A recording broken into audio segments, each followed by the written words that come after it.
Сәлеметсіздер ме, құрметті көрермен, біздің каналға қош келдіңіз. Әлемде және Қазақстанда болып жатқан маңызды және шұғыл жаңалықтарды арнамыздан бақылап отырыңыз.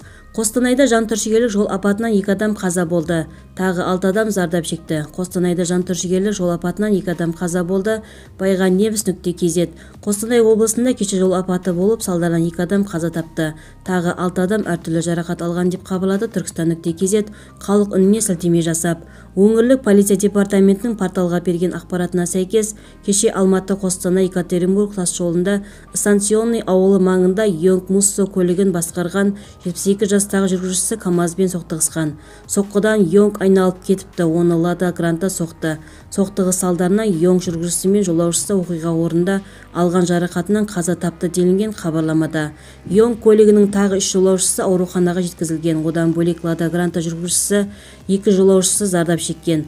Аталған факті бойынша қылмыстық кодексінің 345 бабы 4 бөлігі абайсызда 2 адамның өліміне әкеп соқтырған жол қозғалысы ережелерін бұзу бойынша сотқа дейінгі тергеу басталды. Сараптамалар тағайындалған. Толығырақ төмендегі сайтымыздан көре аласыздар. Егер де біздің видеоролик ұнаса, подписаться және бір ғана лайк түймесін басып кетулеріңізді сұраймыз.